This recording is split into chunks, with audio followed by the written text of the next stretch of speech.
22 जून 2025 को मॉस्को से एक बयान ने दुनिया भर में सदमे की लहर दौड़ा दी, जिससे पहले से ही अस्थिर स्थिति में एक खतरनाक नया आयाम जुड़ गया।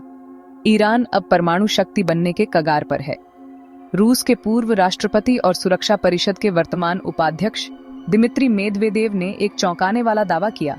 कई देश ईरान को सीधे परमाणु हथियार मुहैया कराने के लिए तैयार हैं।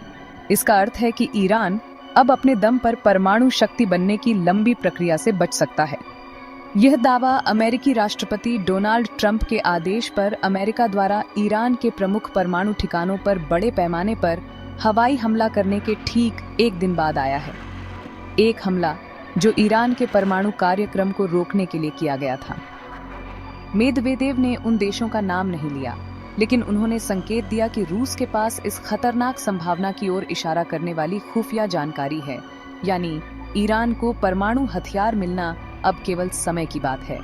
यह घोषणा सिर्फ एक पॉलिटिकल साउंड बाइट नहीं है, यह मिडिल ईस्टर्न जियोपॉलिटिक्स के बारूद के ढेर के करीब एक माचिस की तीली है और अब ईरान के पास परमाणु शक्ति बनने का वास्तविक अवसर है। इस बयान का समय इसके महत्व को और बढ़ा देता है।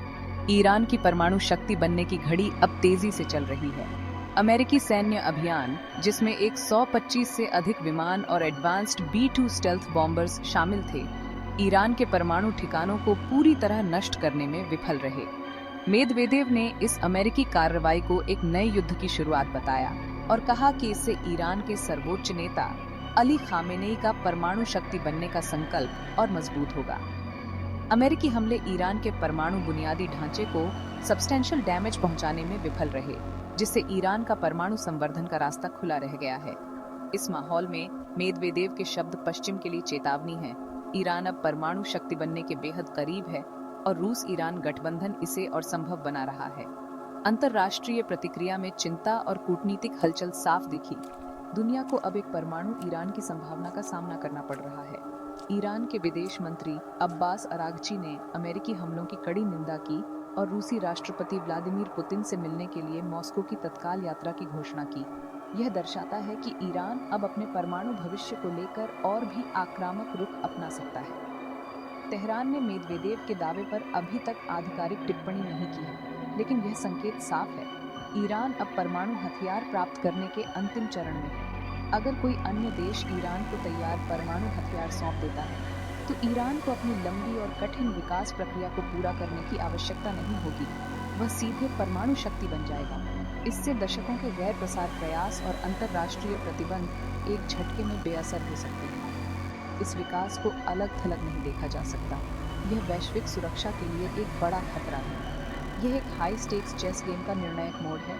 ईरान का परमाणु शक्ति बनना अब लगभग तय है। रूस और ईरान के बीच 20 वर्षीय रणनीतिक साझेदारी संधि ने इस प्रक्रिया को और तेज कर दिया है। रूस ने यूक्रेन युद्ध के लिए ईरानी हथियार लिए हैं और बदले में रूस ईरान को एडवांस्ड मिलिट्री टेक्नोलॉजी देने की तैयारी में है। यह सहयोग ईरान के परमाणु शक्ति बनने की राह को और आसान बनाता है। मेदवेदेव का दावा इस बढ़ती हुई एंटी वेस्टर्न अलायंस की कहानी में पूरी तरह फिट बैठता है। अब ईरान का परमाणु शक्ति बनना पश्चिम के लिए सबसे बड़ा सिरदर्द है। अगर अमेरिका अधिकतम दबाव की नीति जारी रखता है, तो रूस और उसके सहयोगी ऐसे कदम उठा सकते हैं जिससे ईरान का परमाणु शक्ति बनना निश्चित हो सकता है। इससे दुनिया एक सीधे और विनाशकारी टकराव के करीब आ जाएगी, क्योंकि अब ईरान का परमाणु शक्ति बनना वैश्विक सुरक्षा के लिए सबसे बड़ा खतरा बन चुका है। वर्तमान क्षण की गंभीरता को समझने के लिए ईरान के परमाणु कार्यक्रम के लंबे और विवादास्पद इतिहास को देखना होगा। दशकों से यह कार्यक्रम ईरान और पश्चिमी दुनिया के बीच घर्षण का एक केंद्रीय बिंदु रहा है। तेहरान से आधिकारिक स्थिति हमेशा यह रही है कि उसकी परमाणु गतिविधियां शांतिपूर्ण उद्देश्यों के लिए हैं, जैसे बिजली पैदा करना और चिकित्सा अनुसंधान के लिए। हालांकि संयुक्त राज्य अमेरिका, इजराइल और कई यूरोपीय देशों को लंबे समय से इस कार्यक्रम के लिए एक गुप्त समानांतर सैन्य आयाम का संदेह रहा है, जिसका उद्देश्य परमाणु हथियार विकसित करना है। इस गहरे अविश्वास ने प्रतिबंधों, वार्ताओं और गुप्त अभियानों के एक चक्र को बढ़ावा दिया है, जिससे तनाव की एक स्थायी स्थिति पैदा हुई है, जो बार बार खुले संघर्ष में बदलने की धमकी देती रही है। 2015 का लैंडमार्क ईरान न्यूक्लियर डील, जिसे औपचारिक रूप से joint comprehensive plan of action या JCPOA के रूप में जाना जाता है, कूटनीतिक आशा का एक संक्षिप्त क्षण था। इसमें ईरान ने क्रिपलिंग इंटरनेशनल सैंक्शंस को हटाने के बदले में अपने परमाणु कार्यक्रम पर गंभीर प्रतिबंधों पर सहमति व्यक्त की थी। हालांकि यह नाजुक सहमति 2018 में तब टूट गई जब राष्ट्रपति डोनाल्ड ट्रंप ने एकतरफा रूप से संयुक्त राज्य अमेरिका को समझौते से हटा लिया, यह तर्क देते हुए कि यह मौलिक रूप से फ्लॉड था। उन्होंने कठोर प्रतिबंधों को फिर से लागू किया। एक नए स्ट्रिक्टर डील के लिए ईरान को बातचीत की मेज पर वापस लाने के लिए एक अधिकतम दबाव अभियान अपनाया। यह कदम उल्टा पड़ा, जिससे ईरान ने JCPOA के तहत अपनी प्रतिबद्धताओं को धीरे धीरे छोड़ दिया और अपनी यूरेनियम संवर्धन गतिविधियों को तेज कर दिया, जिससे वह परमाणु हथियार के दहलीज के करीब आ गया। ईरान के क्षेत्रीय विरोधियों, विशेष रूप से इजराइल की चिंताएं इस संघर्ष का एक पावरफुल ड्राइवर हैं। इजराइल, जिसे व्यापक रूप से खुद एक परमाणु शक्ति माना जाता है, हालांकि यह अस्पष्टता की नीति बनाए रखता है। परमाणु सशस्त्र ईरान को एक एग्जिस्टेंशियल थ्रेट के रूप में देखता है। इससे इजराइल ने ईरान के परमाणु कार्यक्रम और उसके वैज्ञानिकों को निशाना बनाने वाले तोड़-फोड़ और हत्याओं का एक लंबा अभियान चलाया है। हाल के अमेरिकी हवाई हमलों को इस रणनीति के एक नाटकीय विस्तार के रूप में देखा जा सकता है, जो कोवर्ट एक्शन से ओवर्ट मिलिट्री फोर्स की ओर बढ़ रहा है। रूस की भूमिका भी जटिल रही है। वो शहर में ईरान को उसके असैनिक परमाणु संयंत्र में सहायता करते हुए उसने एक मध्यस्थ के रूप में कार्य करने का भी प्रयास किया है। एक ऐसी भूमिका जो अब अमेरिकी दबाव के खिलाफ तेहरान के लिए अधिक प्रत्यक्ष समर्थन की ओर स्थानांतरित होती दिख रही है। परमाणु मुद्दे की संवेदनशीलता मौजूदा शक्ति संतुलन को पूरी तरह से अस्थिर करने की अपनी क्षमता से उत्पन्न होती है। एक परमाणु हथियार सिर्फ मिलिट्री हार्डवेयर का एक और टुकड़ा नहीं है। यह अल्टीमेट डिटरेंस का एक उपकरण है जो एक राष्ट्र को पारंपरिक हमले से इम्यूनिटी प्रदान कर सकता है। यदि ईरान ऐसा हथियार प्राप्त कर लेता है तो यह मिडिल ईस्ट के रणनीतिक परिदृश्य को मौलिक रूप से बदल देगा। यह ईरान और उसके क्षेत्रीय प्रॉक्सीज को एम्बोल्डन करेगा, सऊदी अरब जैसे अपने प्रतिद्वंद्वियों के प्रभुत्व को चुनौती देगा और इजराइल के लिए एक अभूतपूर्व खतरा पेश करेगा। यही कारण है कि अंतर्राष्ट्रीय समुदाय ने नॉन प्रोलिफरेशन ट्रीटीज में इतना प्रयास किया है। डर यह है कि एक नया परमाणु राज्य एक कैस्केड को ट्रिगर कर सकता है, जिससे एक ऐसी दुनिया बन सकती है जहां ये कैटास्ट्रोफिक वेपन्स कई लोगों के हाथों में हों। ईरान द्वारा परमाणु हथियार प्राप्त करने की संभावना, चाहे वह अपने स्वयं के प्रयासों से हो या किसी अन्य राष्ट्र से अभूतपूर्व हस्तांतरण के माध्यम से, विनाशकारी परिणामों का एक पैंडोरास बॉक्स खोलती है। सबसे तत्काल और खतरनाक परिणाम एक बड़े सैन्य संघर्ष का बढ़ता जोखिम होगा। इजराइल ने बार बार कहा है कि वह ईरान को परमाणु शक्ति बनने की अनुमति नहीं देगा।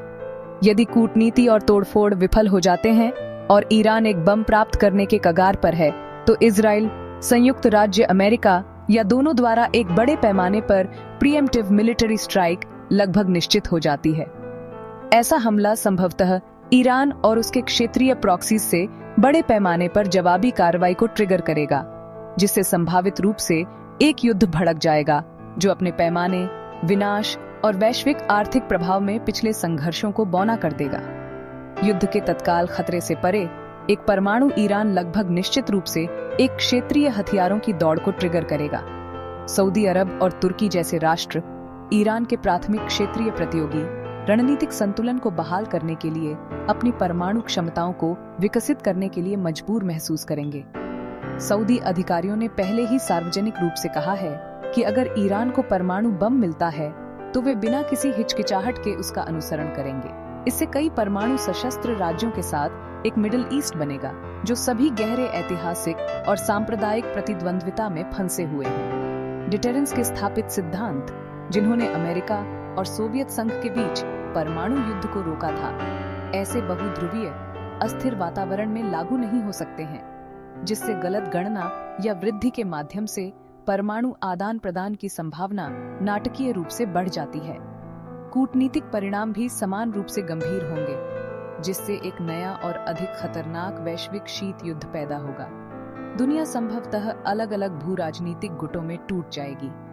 एक तरफ आपके पास संयुक्त राज्य अमेरिका और यूरोप और मिडिल ईस्ट में उसके पारंपरिक सहयोगी होंगे, जैसे इजराइल और सऊदी अरब। दूसरी तरफ रूस, चीन और एक परमाणु सशस्त्र ईरान सहित शक्ति का एक नया अक्ष मजबूत हो सकता है। यह संयुक्त राष्ट्र सुरक्षा परिषद जैसे अंतरराष्ट्रीय संस्थानों को पंगु बना देगा, जिससे वैश्विक संकटों को संबोधित करना असंभव हो जाएगा। हर क्षेत्रीय विवाद इन सुपर पावर ब्लॉक्स के लिए एक प्रॉक्सी बैटल ग्राउंड बनने का जोखिम उठाएगा, जो 20वीं शताब्दी के सबसे खतरनाक अवधियों की याद दिलाता है, लेकिन अधिक अभिनेताओं और अधिक जटिल गतिशीलता के साथ। अंततः वैश्विक नॉन प्रोलिफरेशन रेजिम को रेखांकित करने वाला विश्वास टूट जाएगा। 50 से अधिक वर्षों से परमाणु हथियारों के अप्रसार पर संधि या एनपीटी परमाणु हथियारों के प्रसार को रोकने के प्रयासों का आधारशिला रही है। यदि ईरान जैसा कोई राष्ट्र एनपीटी का एक हस्ताक्षरकर्ता एक हथियार प्राप्त करता है, खासकर यदि उसे किसी अन्य राज्य द्वारा दिया गया हो, तो यह संधि की विफलता का संकेत देगा। यह अन्य महत्वाकांक्षी राष्ट्रों को अपने स्वयं के परमाणु कार्यक्रमों को आगे बढ़ाने के लिए प्रोत्साहित करेगा, ये विश्वास करते हुए कि अंतरराष्ट्रीय समुदाय उन्हें रोकने में शक्तिहीन है। दुनिया एक कहीं अधिक खतरनाक जगह बन जाएगी, जहां परमाणु उपयोग की सीमा कम हो जाएगी और परमाणु विनाश का स्पेक्टर एक बार फिर मानवता पर मंडराएगा। निष्कर्ष में दिमित्री मेदवेदेव के दावे से उत्पन्न स्थिति मिडिल ईस्ट की जटिल राजनीति से परे है। ईरान द्वारा परमाणु हथियार प्राप्त करने की संभावना केवल एक क्षेत्रीय मुद्दा नहीं है, यह वैश्विक सुरक्षा के लिए एक गहरा और आसन्न खतरा है। गठबंधनों, ऐतिहासिक शिकायतों और रणनीतिक महत्वाकांक्षाओं का जटिल जाल का मतलब है कि ऐसी घटना का परिणाम पर्शियन गल्फ के भीतर सीमित नहीं रहेगा। यह बाहर की ओर फैलेगा, दुनिया के हर कोने को छुएगा और अंतरराष्ट्रीय व्यवस्था को मौलिक रूप से नया आकार देगा। दुनिया एक प्रेसिपिस पर खड़ी है, जहां आने वाले दिनों और हफ्तों में की गई कार्रवाई दशकों की अस्थिरता और संघर्ष का मार्ग प्रशस्त कर सकती है या हमें कगार से वापस खींच सकती है। संकट एक स्पष्ट रूप से विभाजित दुनिया के उद्भव पर प्रकाश डालता है। रूस और ईरान के बीच बढ़ती रणनीतिक साझेदारी, जिसमें संभावित रूप से चीन भी शामिल है, शीत युद्ध के बाद की अमेरिकी नेतृत्व वाली वैश्विक व्यवस्था के लिए एक सीधी चुनौती का प्रतिनिधित्व करती है। मेदवेदेव का बयान एक स्पष्ट संकेत है कि रूस अपने हितों और सहयोगियों की रक्षा के लिए पश्चिमी मानदंडों और रेड लाइंस की अवहेलना करने को तैयार है। ये संघर्ष को एक देश के परमाणु कार्यक्रम पर विवाद से एक महान शक्तियों के बीच एक प्रणालीगत संघर्ष में बदल देता है।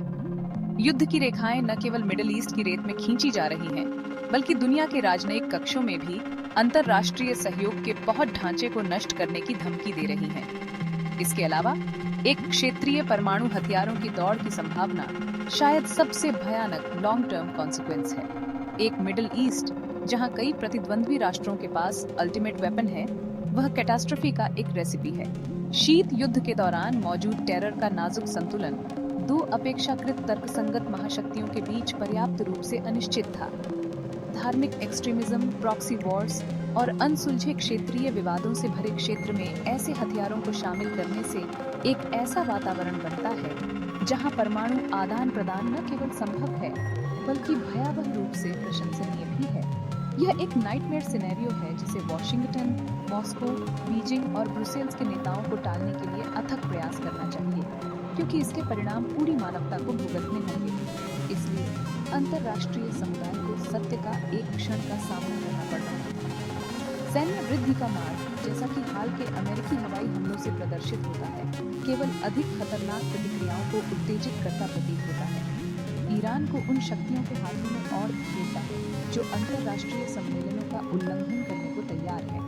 कूटनीति, हालांकि कठिन और अक्सर निराशाजनक होती है, आगे बढ़ने का एकमात्र व्यवहार्य मार्ग बनी हुई है। इसके लिए सभी पक्षों से तनाव कम करने और बातचीत के लिए एक ढांचा फिर से बनाने के लिए एक नए सिरे से प्रतिबद्धता की आवश्यकता है। चुनौती बहुत बड़ी है, लेकिन विकल्प एक ऐसी दुनिया जहां परमाणु हथियार फैलते हैं और महान शक्ति संघर्ष आदर्श बन जाता है, सिम्प्लिस मेंटे विचार करने के लिए बहुत विनाशकारी है। ये केवल ईरान का संकट नहीं है, यह एक वैश्विक संकट है जिसके लिए एक वैश्विक समाधान की आवश्यकता है।